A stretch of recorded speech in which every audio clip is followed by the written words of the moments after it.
Pues muchas gracias a todos y de verdad que es un privilegio y una oportunidad compartir pues algo que para nosotros ha sido muy ilusionante, como pues volver a poner en marcha la actividad aquí y además hacerlo desde una mirada y una aproximación a algo que llevamos en la entraña, ¿no? Como es la espiritualidad ignaciana, como una propuesta no de algo pues que ha tenido su momento, sino de algo muy vivo y que de alguna manera tiene mucha influencia en la vida yo creo, de cada uno de nosotros, de distintas formas.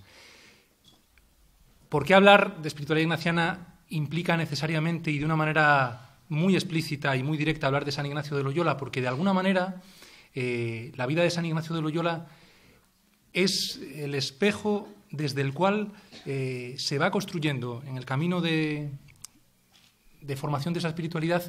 Todo bebe de sus experiencias. Dice uno de los grandes historiadores de la compañía que en realidad, aunque Ignacio tuvo los primeros compañeros que fundaron con él la Compañía de Jesús, pero que en realidad, aunque esos siempre se citan, Laínez, Fabro, Francisco Javier y tal, pero que en realidad los dos fundadores de la compañía con él, los dos que de alguna manera fueron capaces de ayudar a consolidarla, algo parecido a lo que pasa con San Pablo en el cristianismo, ¿verdad? Que no es de los primeros discípulos y sin embargo es el que lo difundió, pues fueron un burgalés, que era el secretario, que era Polanco, y un mallorquín, el padre Nadal. Y el padre Nadal se pasó pues todos los años de su vida recorriendo Europa hablando de la vida de Ignacio. Y decía, los jesuitas me piden que les cuente la vida de Ignacio. ¿Por qué? Porque de alguna manera lo que le había pasado a él tenía muchos ecos en lo que se proponía como una forma de vivir para cada uno de los que estaban. Y eso que la vida de San Ignacio no es nada atractiva de entrada, o parece que no es nada atractiva. Es decir, que si nosotros nos ponemos a pensar en santos simpáticos, se nos ocurren muchísimos, o sea, que sean amigables, que sean amables, que tengan de alguna manera pues como una mirada que inmediatamente suscita cercanía, que despierta ecos en nosotros. San Francisco de Asís pues es un santo que de alguna manera pues todo el mundo vibra con muchas de las cosas de San Francisco de Asís, por la sencillez, por la pobreza, de la manera que la entiende, por la sensibilidad con la naturaleza. Pensando en figuras contemporáneas, pues una Teresa de Calcuta que despertará sus polémicas por si caridad o si no caridad, pero nadie pone en ninguna duda que su compromiso de vida, su manera de atender a la gente, su manera de volcarse radicalmente con los más marginados de su mundo, pues se convirtió en un grito para nuestra sociedad. Y bueno, podría haber muchos, incluso si hablamos de santos jesuitas, pues yo creo que hay muchos santos jesuitas que de alguna manera pues son inmediatamente muy atractivos. San Francisco Javier, decían las malas lenguas que a San Ignacio de Loyola lo canonizaron porque tenían que canonizar a San Francisco Javier, y entonces fueron los dos en el mismo pack, ¿eh? Yo creo que no es verdad, pero la leyenda negra de San Ignacio pues algo tenía también en su momento. O San Pedro Claver, el esclavo de los esclavos, ¿verdad? Pues un hombre que en un contexto en el cual la esclavitud era asumida como algo absolutamente natural y la única discusión era si los indios tenían alma porque los negros no la tenían, era evidente. Según aquella mentalidad, pues él se hace esclavo de los esclavos y en Cartagena de Indias se dedica toda su vida a atender a los esclavos negros que venían de África en barcos en unas condiciones infames y contra el parecer hasta de los propios jesuitas de su época, todo hay que decirlo. Bueno, entonces todas esas son figuras como muy atractivas.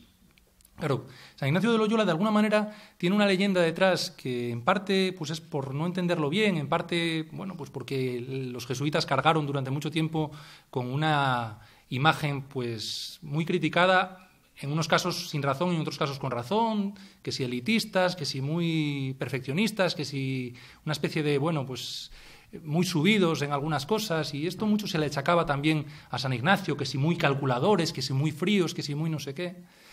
De hecho, yo tengo que reconocer, esto alguno me lo habéis oído, porque en algún otro contexto lo he dicho, que a mí San Ignacio me costó mucho que me cayese bien. Yo entré en la compañía y sabía poco de San Ignacio, pero bueno, y entré, o sea que el espíritu debe empujar un poco también. Y pasé toda la formación en la compañía y es verdad que hice los ejercicios, estudié San Ignacio, fui y tal, pero nunca llegué a entenderlo del todo. Y cuando estaba en la tercera aprobación, la última etapa nuestra de formación, fue cuando escribí el primer libro que escribí, que era En tierra de nadie, y resultó bien, y salió bien, y entonces, estando allí en la tercera aprobación, pues recibí una carta de una editorial que decía: tenemos una colección de semblanzas de personajes que hasta ahora son personajes de actualidad, pero queremos que haya también alguna semblanza de personajes históricos de Iglesia, y nos gustaría empezar con San Ignacio de Loyola. Y como hemos visto el libro de En tierra de nadie y el lenguaje y tal, pues nos gustaría que lo escribas tú. Y yo a vuelta de correo contesté pues no, por varias razones. Una, porque creo que está más que escrito la vida de San Ignacio de Loyola del derecho y del revés. Hay libros de todo tipo. Y dos, porque tampoco creo, le contesté, dije, yo creo que mi carrera de escritor se acaba con el libro anterior. Le contesté, o sea, esto lo guardo. Y también le dije, porque no es algo que me vea ahora mismo como, bueno, pues capaz de hacerlo. Y se lo dije al instructor de la tercera aprobación, que era nuestro formador entonces, así como, bueno, pues de pasada, pues me ha pasado esto y he contestado. Y dice, vale, muy bien. Justo estaba a punto de marcharme 2 meses a una experiencia apostólica. Yo había estado 3 años aquí en Valladolid y me marché allí. Y entonces, pues después de estar mucho tiempo en trabajo de pastoral, pues como el que conocéis, pues con gente joven, con tal, pues me habían propuesto marcharme 2 meses a unas islas, que es Chiloé, allí en el archipiélago, en el Pacífico, pues a unas islas, a hacer un poco de pastoral, muy diferente a lo que yo había hecho. Estaba ilusionadísimo, ya me veía en barca por allí de un lado a otro, pues entusiasmado, poco menos que en la misión, ¿no? Y ya estaba todo planificado y faltaban pues 15 días. Y en ese momento, pues la siguiente vez que vuelvo a hablar con este instructor de tercera aprobación, me dice, oye, ¿sabes qué he estado pensando? No te vas a ir a Chiloé, te vas a ir a la biblioteca del Centro de Espiritualidad y vas a escribir esa biografía. Os podéis imaginar mi simpatía por San Ignacio, cómo fue creciendo en ese momento. Y sin embargo, tengo que reconocer que acertó. Y acertó porque para mí fue una experiencia de entrar de verdad en el recorrido, de ir comprendiendo la vida de Ignacio de una manera mucho más existencial, o sea, intentar entender sus dilemas, sus encrucijadas, sus momentos de fragilidad y sus momentos de pasión. Al ir entendiendo todo eso, pues yo lo que me fui dando cuenta es de que su vida era una vida tremendamente contemporánea. Yo no sé si conocéis así a grandes rasgos la vida de San Ignacio. La vida de San Ignacio, pues por trazar así una pincelada muy rápida, ¿no? Pero él en principio es el hijo menor de una casa noble de Loyola, no una casa de las más poderosas de la época, pero bueno, una casa de la nobleza, y como era uno de los hijos menores, pues lo mandan a la corte a ver si en la corte se consigue labrar el futuro en casa de algún señor. Se marcha, bueno, pues aquí cerca, Arévalo, y en principio pues pasa unos años pues por la corte, pues en los tiempos de los reyes católicos, bueno, pues preparándose y formándose para ser un caballero, pues a ver si de alguna manera se consigue hacer con un puesto en la nobleza de aquella época. Y esto, que en principio va bien empistado, fracasa porque en un momento determinado, pues cuando se muere Isabel, ahora que lo tenemos reciente, Fernando el Católico se casa otra vez con Germana de Foix y entonces le entrega el castillo de Arévalo a Germana de Foix. Esto, el duque de Arévalo, que era el protector de San Ignacio, no lo toma nada bien. Protesta bastante y entonces cae en desgracia. Y cuando cae en desgracia, pues se cae con él toda su casa. Se le cierran las puertas a San Ignacio. Parece que lo de los enchufes funcionaba también entonces. Y entonces, ¿qué hace? Pues tiene que probar otra cosa, el ejército.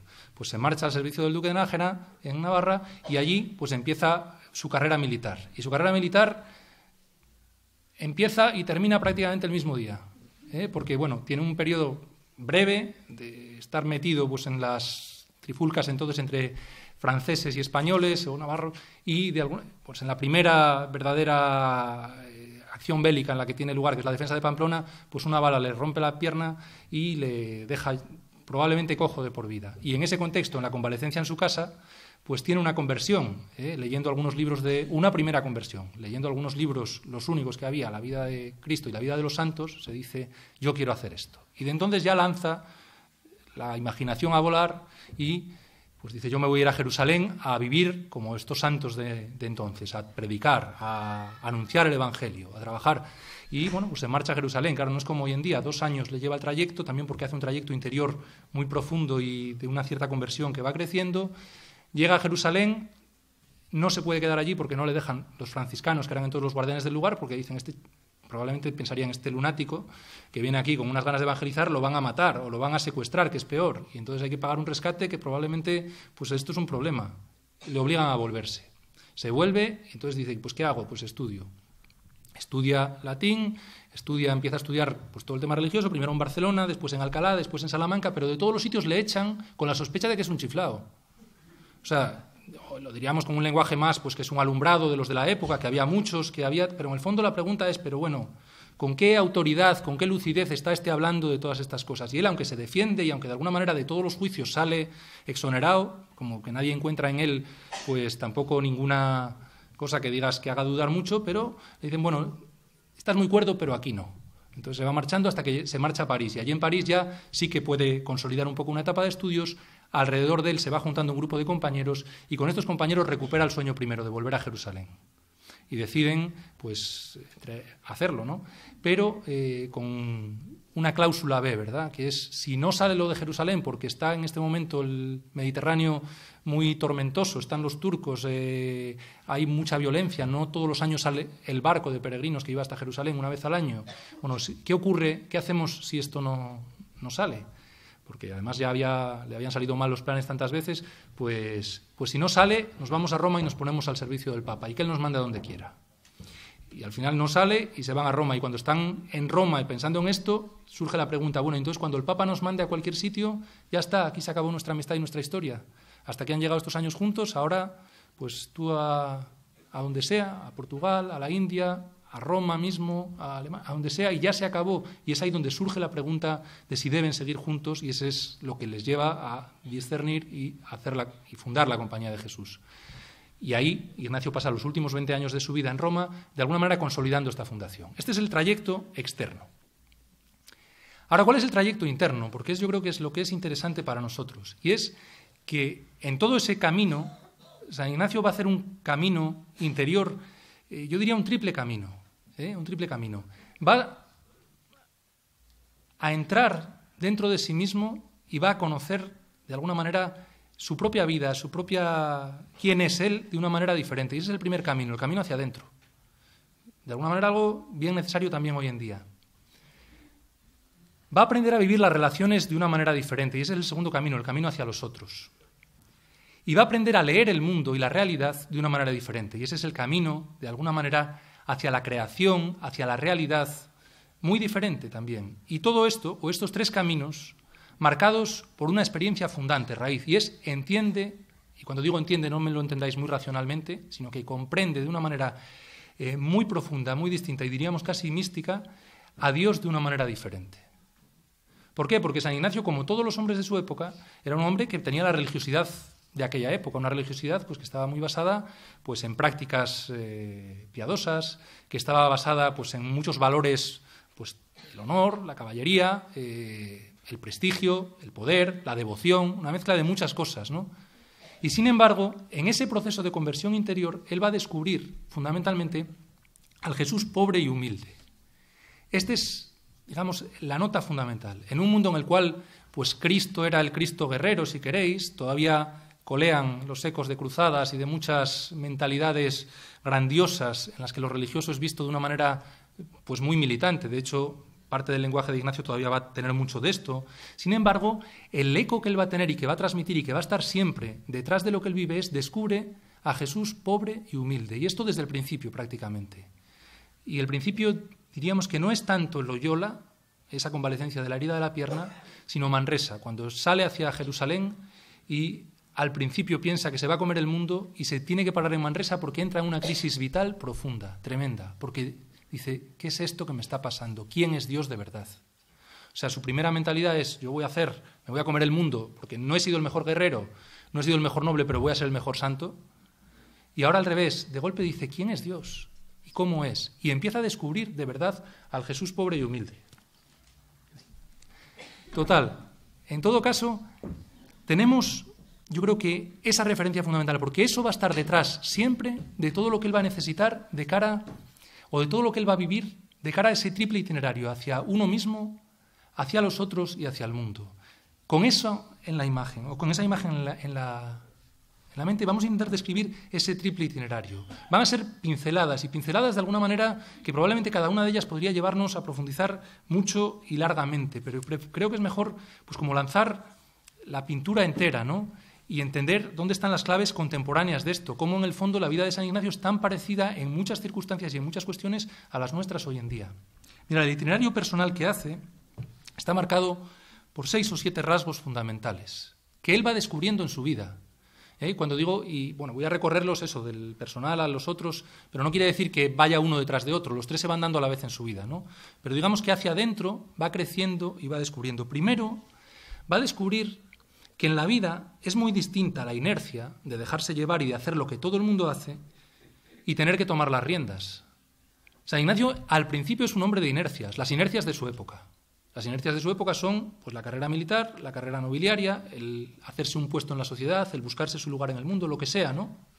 Por las circunstancias se encuentra en un momento en el cual la pregunta es ¿y ahora qué? Y ante esa pregunta de ¿y ahora qué? Pues lo que le va a llegar es ahora tengo que tomar las decisiones yo. Algo tremendamente contemporáneo. Fijaros, hoy en día, uno de los rasgos más básicos de la sociedad contemporánea es lo impredecible que es todo, lo líquido que es todo, según Bauman.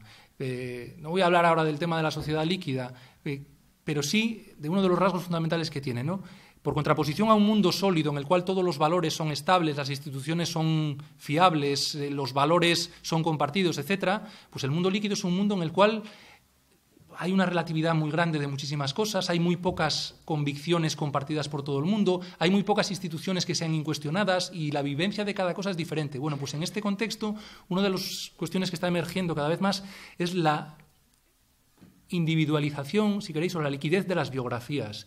Y es el decir, hoy en día es tan impredecible lo que va a pasar con la vida de las personas que hay que tomar las riendas, no queda otra.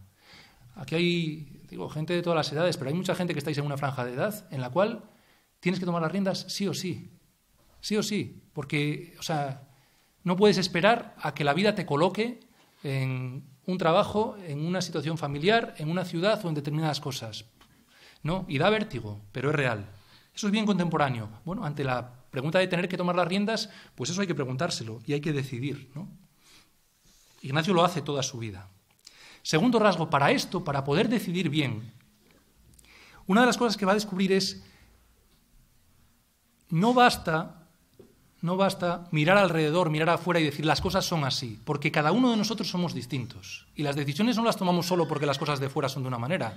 Las decisiones las tomamos también porque cada uno de nosotros somos de una forma diferente. Y aquí entra un tema que hoy en día es tan contemporáneo que casi aburre, que es el tema del conocimiento personal. Hoy en día hay secciones en las librerías enteras que se dedican al conocimiento, al autoconocimiento, al descúbrete, conócete y quiérete, ¿verdad?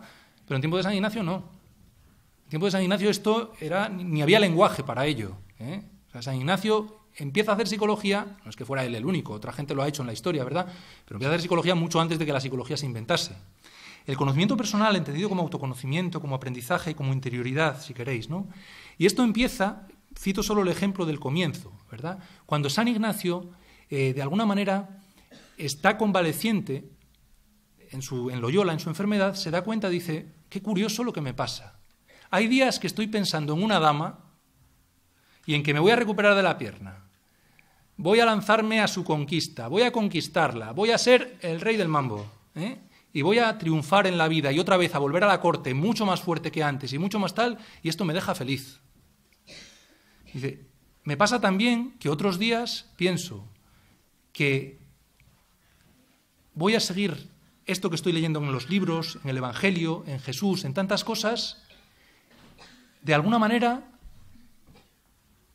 pensar en eso también me deja feliz. Y ahora es donde viene su descubrimiento. Dice, pero me miro por dentro y no son las mismas felicidades las dos. Una de las dos es un entusiasmo que se apaga por la noche. ¿A quién no le ha pasado? Esas noches que estás pensando y pensando y de golpe se te ocurren 1000 cosas y por la mañana te despiertas y dices, pero qué tonto soy. Se apaga rápido, ¿verdad? Y en cambio, ¿cuántas veces ocurre lo contrario? Y es gente, o veces en las cuales una idea, un proyecto, un plan, algo diferente que queremos en la vida, se convierte en algo que necesitamos profundizar porque no nos deja ni llenos, ni consolados.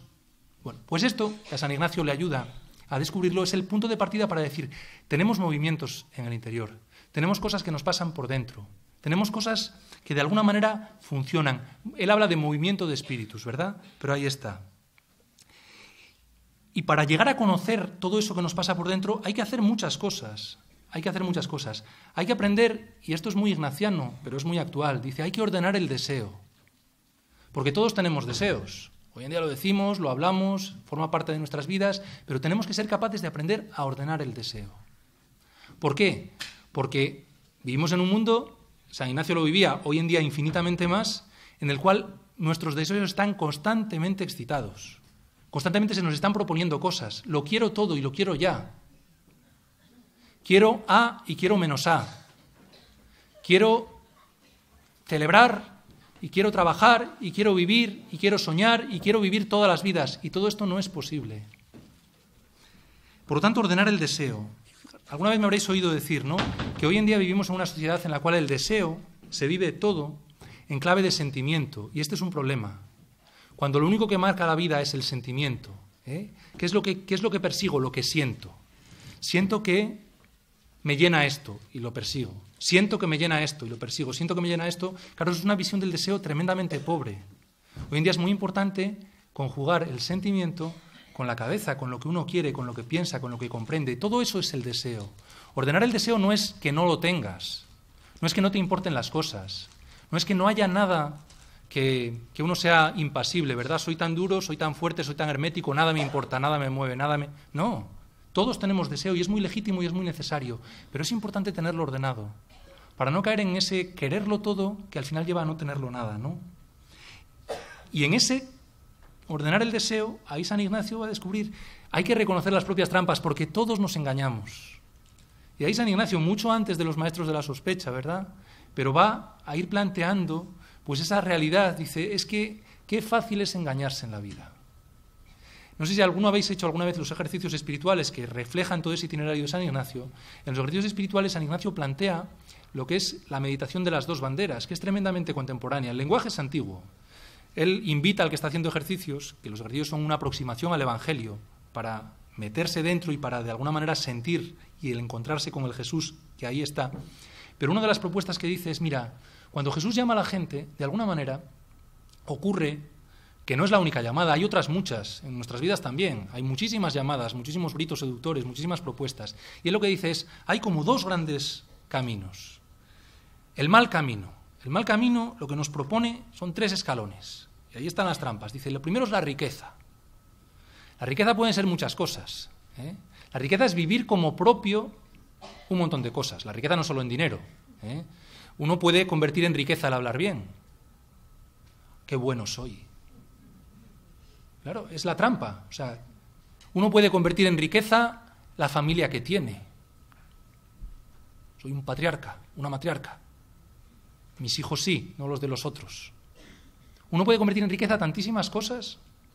Riqueza mal entendida es aquello que posees como propio y que de alguna manera se convierte para ti en algo que encadenas. Y ese escalón te lleva a un segundo escalón, que es el vano honor del mundo. Claro, una vez que te ves rico, lo segundo que empiezas a decir es a valorar los ecos positivos. Qué bueno soy, cuánto valgo, yo me lo merezco. Y el tercer escalón es la soberbia. Caminas 3 palmos por encima del suelo. No hay quien te tosa. Bueno, fijaros cuántas dinámicas contemporáneas se pueden entender en esta... Cuánta gente se ha ido enriqueciendo de muchas maneras, dejándose regalar los oídos al hilo de esto y al final creídos y convencidos de que son los amos del mundo. El otro extremo que pone San Ignacio, la otra bandera, va a decir, mirar, el buen camino tiene los 3 escalones que son lo contrario. Hay que poner pobreza a riqueza. Y pobreza, entenderme, no es que haya que vivir debajo de un puente. Es el no entender como propio todas estas cosas. No es que digas, ay, yo no valgo nada. No, no, si vales todo lo que tengas que valer y todos tus talentos, ponlos a rendir, que esa es la parábola de los talentos. Pero entiende que es un don, que es un privilegio y como tal ponlo a rendir. No lo conviertas en una riqueza que te haga estar pensando cuánto valgo. Oprobio, dice él, contra vano honor del mundo. Y es verdad, y es verdad. A lo mejor es un lenguaje un poco antiguo, pero es el decir, mira, el que opta de verdad por tomarse en serio el Evangelio y por un montón de cosas, pues muchas veces le van a llamar de todo menos bonito. Y hay que estar dispuesto a eso. Porque el que quiere agradar a todo el mundo, pues al final termina entrampado de nuevo en esas dinámicas en las cuales actúas solo para los demás. Y el tercer escalón sería la humildad. La humildad, que es andar en verdad, que es reconocer de alguna manera que uno será todo lo valiente, lo valioso, lo capaz, lo que sea, y sin embargo, y con todo, no puede ni tiene que andarse ni poniendo medallas ni pedestales en los cuales andar su vida. Por lo tanto, fijaros, estamos hablando todavía de este segundo elemento, ¿no?, del conocimiento personal, que pasa pues por ordenar el deseo, por reconocer las propias trampas, estas, cuáles va uno convirtiendo en riquezas, cuáles va uno convirtiendo en algunas cosas. Tercer elemento que está aquí, la tensión entre los límites y la ambición. Mirad, la tensión es muy necesaria en la vida. Y San Ignacio, una de las cosas que va a plantear a los suyos, él no lo dice como es el lenguaje, pero es así. Dice, tenemos que tener, de alguna manera, dos miradas complementarias y las dos son igualmente necesarias. La primera es aceptar los límites. Ninguno valemos para todo, ninguno somos capaces de todo, ninguno lo podemos todo. Y reconocer y conocer los propios límites no es ni motivo de vergüenza ni motivo de fracaso en la vida, que no es eso. ¿Qué límites quién no los tiene? Límites, tenemos límites vitales, tenemos límites morales, tenemos límites en nuestras propias capacidades. O sea, ninguno lo podemos hacer todo. De hecho, cuando San Ignacio pasa los últimos 20 años de su vida en Roma, una de las cosas que hace es ser formador de los primeros jesuitas. Y una de las cosas que hace es enseñarles a enfrentarse con sus límites, a cada uno de ellos. Y una de las cosas, hay un memorial del padre Cámara, me parece que es uno de los compañeros que vive aquellos años allí, y escribe un memorial sobre la vida doméstica en la casa de San Ignacio, donde en el fondo lo que viene a decir es qué hombre tan difícil, para sus amigos especialmente. ¿Por qué? Porque les exigía muchísimo, dice, era curioso, porque a la gente más, de alguna manera, menos capaz, con menos habilidades, que brillaba menos, sin embargo él los hacía brillar, siempre les estaba empujando, animando, tal. Dice, pero a los más brillantes, leña, leña, leña, al principio. ¿Por qué? ¿Por qué esa manera tan distinta de tratar a la gente? Porque yo creo que en el fondo lo que buscaba es ayudar a la gente a descubrir sus límites, sí, pero sus límites por abajo y por arriba, a no ponerse unos límites demasiado chatos tampoco. Y hay gente a la que hay que ayudarle a levantarse y a decir, no te conformes con menos de lo que puedes, que eso es mediocridad. Y al revés, pelea de verdad por encontrar tu sitio. Bueno, pues en esa tensión están los límites por una parte y por otra parte la ambición, la sana ambición. Habréis oído muchas veces, porque además lo citamos, lo utilizamos en la palabra y lo decimos muchas veces, el magis famoso, el magis ignaciano. El magis que da nombre a nuestras actividades, que da nombre a nuestros coros, que da nombre a nuestros voluntariados, que da nombre a muchas cosas.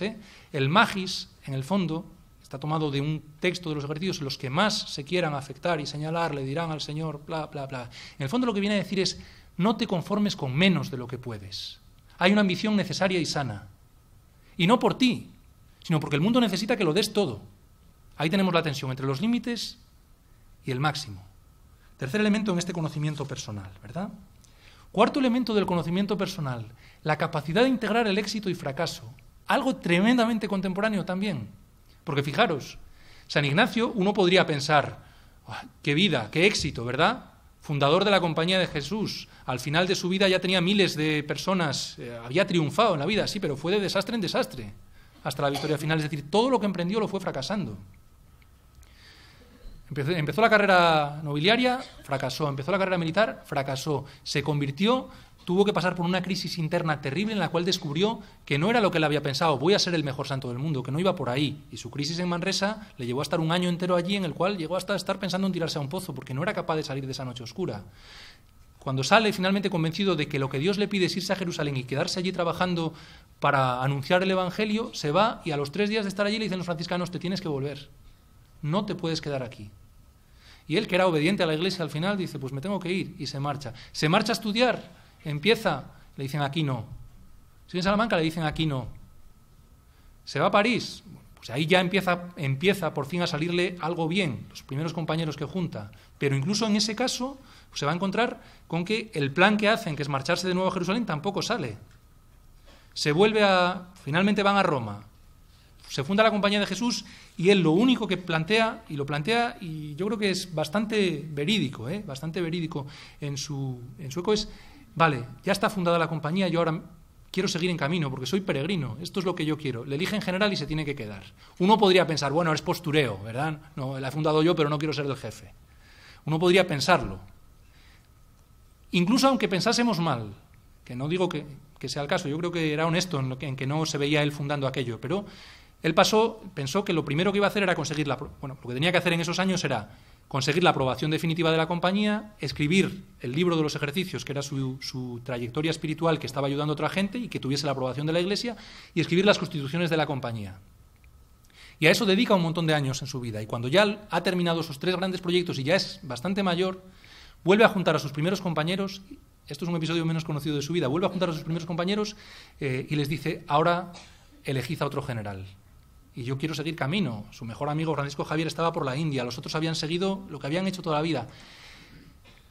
Todos estos votan que no, salvo uno que se llamaba el padre Oviedo. No digo nada, No digo nada. Pero, ¿vale? Oviedo. Que este vota que sí, pero la mayoría es apabullante y San Ignacio se tiene que quedar todo el resto de su vida en Roma. Él, que toda la vida se había vivido fuera y en los caminos y en un montón de cosas. Es decir, bueno, pues esa capacidad de integrar éxito y fracaso es muy importante en la vida. También tiene sus éxitos. Pero yo creo que es bien necesario en la vida de cualquiera de nosotros. ¿Quién no ha fracasado nunca en algo?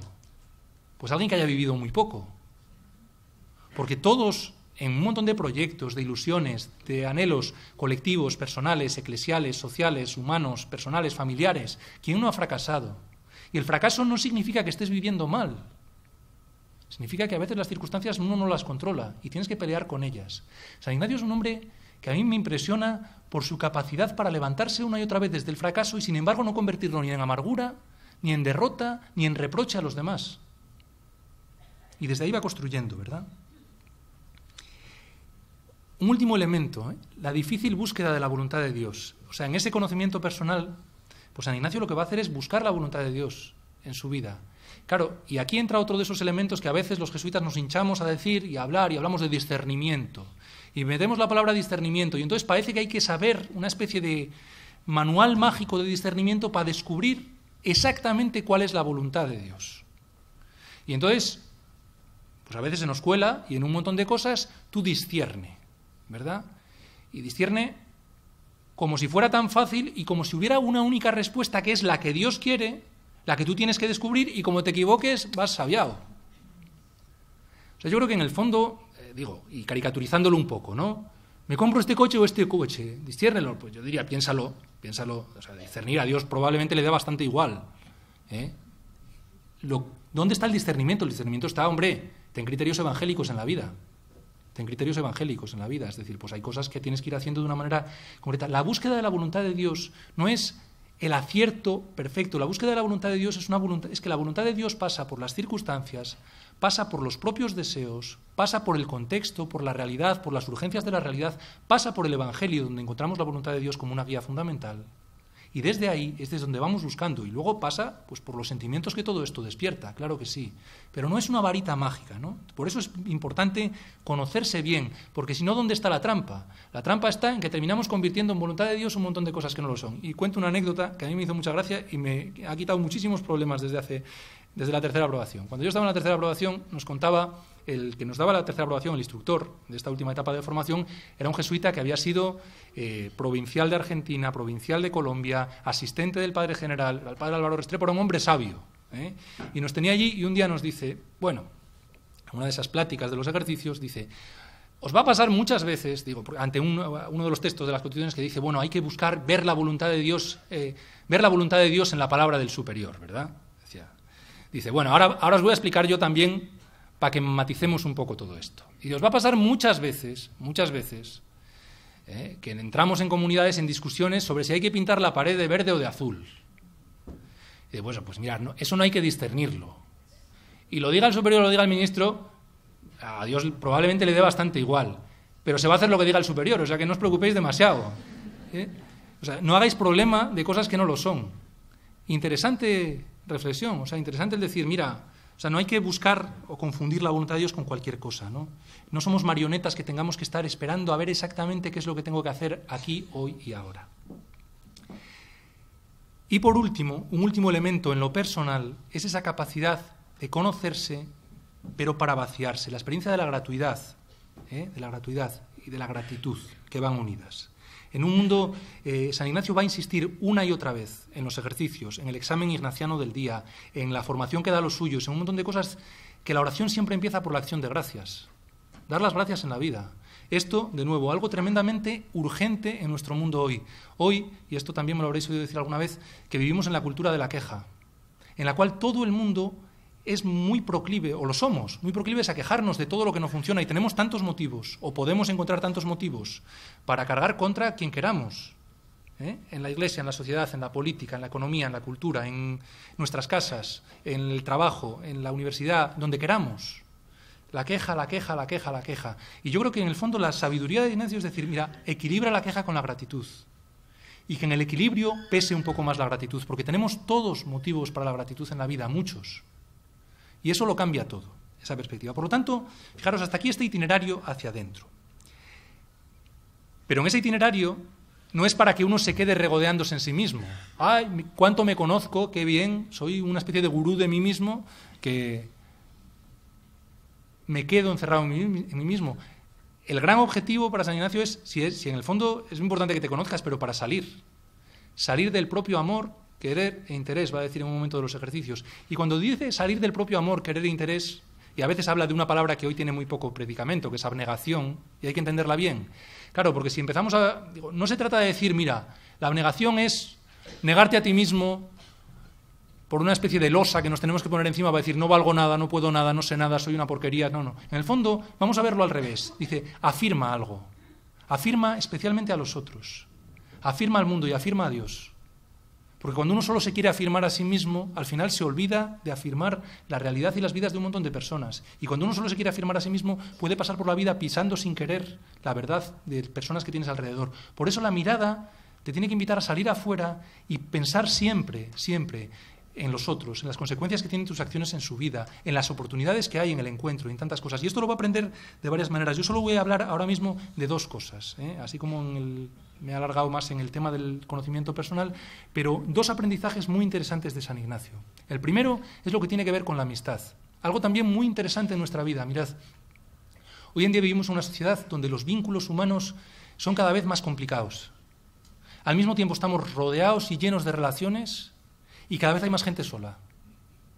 Y es una mezcla de cosas. Las redes sociales que al mismo tiempo nos acercan, nos alejan.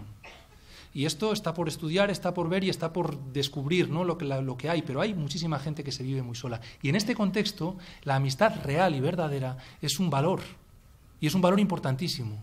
Y San Ignacio es curioso, y esto es algo que no he comentado antes en el repaso por su biografía, pero me parece que es interesante porque tampoco es del todo conocido. Los primeros compañeros de Ignacio con los que fundó la Compañía de Jesús no fueron los primeros, fueron los terceros. Es decir, San Ignacio juntó antes a otros dos grupos y metió la pata con los dos, se equivocó. Cuando estaba en Barcelona, ahí se le empezaron a juntar pues un grupo, ¿verdad? Calixto de Sá, Juan de Arteaga, que se entusiasmaron rápidamente con lo que él les contaba. Él era un poco más mayor que ellos, él les contaba todos sus planes de ir a Jerusalén, de tal, y vamos contigo al fin del mundo, encantados, vamos. Y se fueron con él a Salamanca y se fueron con él a Alcalá.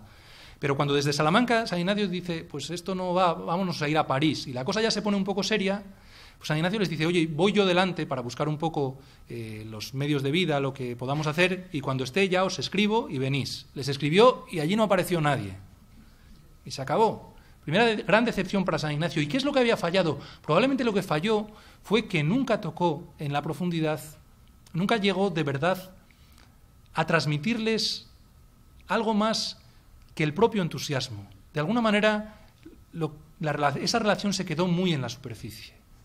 San Ignacio entonces se dijo, probablemente San Ignacio, reflexivo como era, entendió dónde estaba el problema y se dijo, pues la próxima vez no me va a pasar. Y reunió otros compañeros ya en París, y los primeros compañeros que reunió fue lo contrario, es que les invadió. Les invadió. Es decir, de golpe les entró tan a fondo, que de alguna manera, pues estos que abandonaban los estudios, que estaban convertidos de una manera radical, tanto que a San Ignacio los amigos de estos le quisieron tirar al río. Oigan, ¿pero qué les has hecho? Probablemente no lo dirían con esas palabras, pero le acusaban de haberle comido la cabeza a los demás. Bueno, y al final el propio Ignacio se dio cuenta, dijo, estos no están hablando con sus palabras, están repitiendo lo que yo les he dicho. Está siendo un puro eco, o sea, están anulados, me he equivocado de nuevo.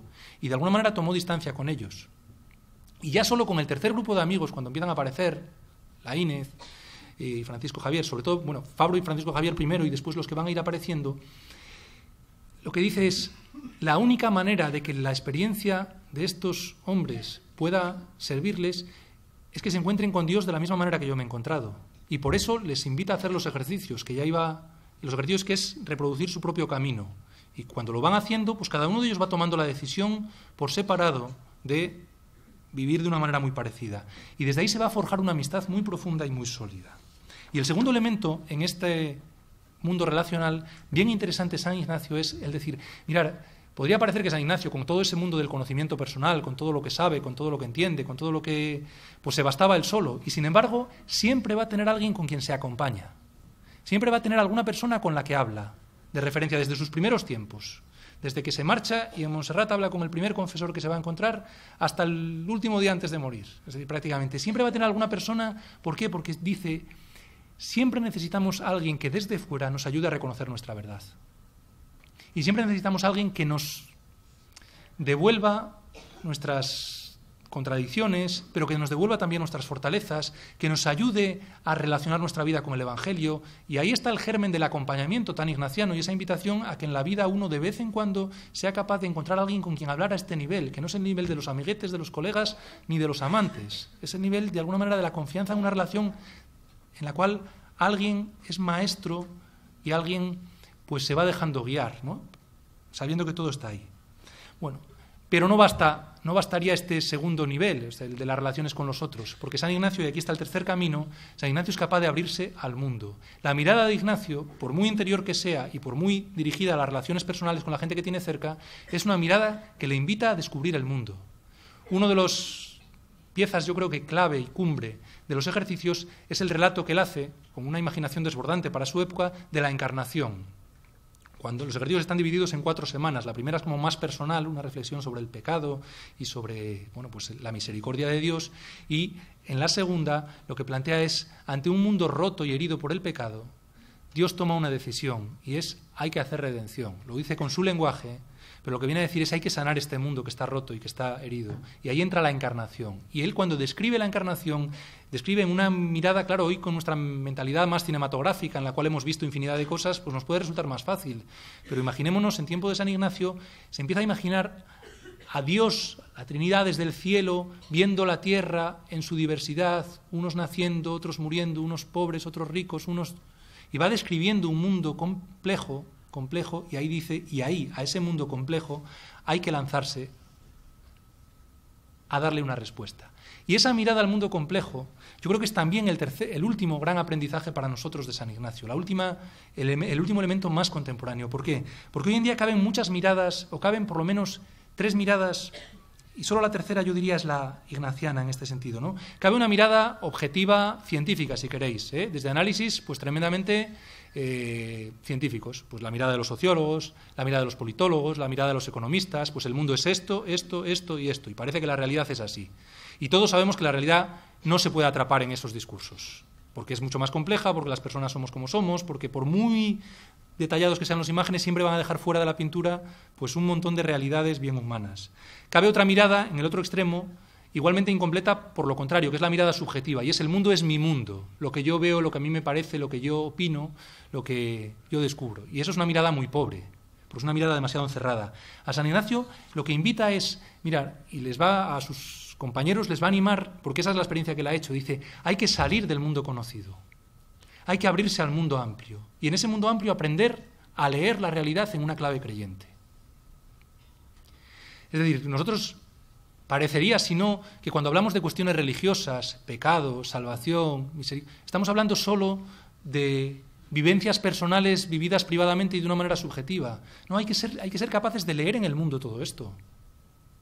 Pecados son 147 personas asesinadas en una universidad a machetazos. Eso es pecado, aparte de otras muchas cosas. Pero desde una lectura creyente de la vida es esto, y es evidente. Salvación, pues son un montón de gestos y de opciones y de momentos en los cuales personas dan la vida por otros, de muchas maneras, y así tanto, ¿no? San Ignacio es curioso cómo empuja a sus compañeros a salir de lo conocido. Cuando ya llevaban todos los estudios hechos en la Universidad de París y eran pues los grandes sabios, ¿verdad? Ya iban convencidos de que eran maestros y que eran de la gente más preparada del mundo y llegan a Venecia, donde están esperando para marcharse a Jerusalén, San Ignacio les va a decir, bueno, ahora hay que dar un paso distinto. O les propone, ¿qué es lo que él ha hecho en su vida? Dice, ahora vosotros, maestros, los más formados, una élite, que no eran, universitarios entonces eran 4, no como hoy en día. Los universitarios entonces eran muy poquitos, que podrían haberse colocado inmediatamente en cualquier sitio. Les dice, iros a trabajar a los hospitales, que los hospitales no eran hospitales en el sentido sanitario que tenemos hoy en día, eran prácticamente lugares de moribundos. Iros a esos lugares y atender a la gente allí. Porque esa es la realidad también que habla de Dios. Y ahí cada uno de ellos va teniendo que vencer sus propios demonios, sus resistencias, sus fantasmas y abriéndose a esto. Y lo cuentan de maneras diferentes, ¿no? Lo que supuso para Diego Laínez, lo que supuso para Francisco Javier, esa experiencia. Entonces, es importante esa mirada a la realidad. Pero lo interesante desde mi punto de vista de San Ignacio es que la mirada a la realidad que hace no es una mirada maniquea en la cual el mundo se divida solo entre buenos y malos. Y esto es para mí, yo creo que lo más actual. Pese a aquello que os había dicho del camino, ¿verdad? El buen camino y el mal camino. Pero esos son extremos. Porque lo que San Ignacio reconoce en su propia vida y en la vida de los demás es, ahí tenemos los extremos, y en el medio estamos todos. Ojalá seamos capaces de ir caminando cada vez más hacia el escalón del bien, de la humildad, de la pobreza, de todas estas cosas, y ojalá nos alejemos de esa riqueza que anula. Pero ojo, el mundo no es un mundo de perfectos, de puros, de gente que de alguna manera lo tiene todo y lo puede todo y lo sabe todo. No es esto, ¿eh? Hay un elemento de lucha, de tensión en la realidad. Y de nuevo esto es tremendamente contemporáneo. Es curioso, porque hoy en día, salvo todavía en algunos relatos infantiles, y casi ni siquiera en ellos, Harry Potter, pues está el bien contra el mal, si queréis. Pero en cualquier relato de adultos que veamos hoy en día, las series de televisión o cualquier cosa, lo que nos vamos a encontrar siempre es héroes trágicos, policías que en un momento determinado, aunque defienden el bien, son capaces de hacer una barrabasada tremenda. Héroes con pies de barro. Y esto es curioso, pues nos reconocemos mucho en ellos, quizá porque reflejan muy bien muchas de nuestras luchas, ¿no? Hay un elemento de lucha en toda la realidad, en todo lo que hay. Y por último, en esa mirada a la realidad, no me alargo, creo que es muy interesante entrar en la experiencia eclesial de Ignacio. Ignacio mira la experiencia eclesial de su época también. A veces nosotros mismos podemos decir, es que la Iglesia, es que la época de la Iglesia en la época de Ignacio tenía sus problemas, sus corruptelas, sus corrupciones, sus dificultades. Probablemente era una época bastante más difícil que la nuestra. Y San Ignacio ahí es capaz de mantener una doble tensión. Por una parte propone una fidelidad real y necesaria, que se entiende mucho mejor desde este planteamiento, si es que este no es un mundo de puros. Este no es un mundo de puros, ni en la Iglesia, ni en nuestra vida, ni en nuestras familias, ni en nuestras... O sea, que pies de barro tenemos todos. Que la definición de jesuita que da la Congregación General 32, que me parece que está muy clara, es ser pecador y sin embargo llamado a seguir a Jesús. Pero ser pecador, de entrada, punto de partida, ¿no? Y ahí estamos. Y creo que se nos aplica a todos, de alguna forma. Entonces, de alguna manera, yo creo que esa fidelidad que él propone, lo que intenta es evitar tres riesgos que también son muy contemporáneos. Yo me convierto en la medida de todas las cosas. La Iglesia es lo que a mí me gusta. La Iglesia soy yo o lo que yo pienso. O no aceptar la limitación cuando es parte de la realidad. Pero ojo, también yo diría y rescataría un elemento muy interesante en San Ignacio. San Ignacio defiende la Iglesia, pero pelea por todo lo que no entiende y con lo que no está de acuerdo. Cuando hay algo que le proponen que no está de acuerdo, mueve cielo y tierra, habla con cardenales, habla con no sé quién, habla con no sé cuánto, hasta que hay un veredicto firme y ese lo acata. Generalmente lo que encuentra es pues, que al final le dan la razón en muchas cosas. Porque de todo esto hay, ¿no? Bueno, pues esto yo creo que al final algo he aprendido de San Ignacio, ¿no? Y es que en ese triple itinerario está dentro de uno mismo, al encuentro de los demás, amigos y lejanos, y a la comprensión de un mundo herido en una clave creyente y un mundo que hay que sanar, o sea, que estamos en este mundo para sanarlo, no simplemente para decir es así, sino que de alguna manera lo que tenemos que hacer es, y eso es lo que llamamos construir el reino de Dios. El reino de Dios es una categoría evangélica de primera magnitud, pero que empieza aquí y ahora, y es ir sanando y reconciliando y tendiendo puentes y ayudando de verdad a que florezca aquello que se ha quedado estéril y yermo, y a que la vida con mayúsculas pues crezca. Yo creo que al final, si lo que he aprendido de Ignacio es que Ignacio no es un santo del siglo XVI para el siglo XVI solo, sino que es tremendamente actual y que su vida hoy puede ser muy inspiradora para nosotros. No para que repitamos sus pasos, que es imposible, pero sí para que aprendamos a dar los nuestros, de una manera que merezca la pena. Y me gustaría terminar con un pequeño poema que me parece que refleja muy bien esta síntesis, citando algo del lenguaje propio de los ejercicios, pero también de la sensibilidad, yo creo que todos, ¿no? Religiosos, laicos, pues desde una espiritualidad evangélica y ignaciana, pues podemos compartir y seguramente pueda ser parte del horizonte en el que se mueven nuestras vidas. Y dice, eterno Señor y Creador de todas las cosas, que así empieza la meditación, o una de las propuestas de San Ignacio en la oblación del reino, de los ejercicios. Eterno Señor y Creador de todas las cosas. Seguiremos buscando fronteras para superarlas con tu palabra, que tira muros. que ofrece puentes, que forja encuentros. Nuestra casa, el mundo. Nuestro más, tu reino. Pidiéndolo todo nos llamas de nuevo.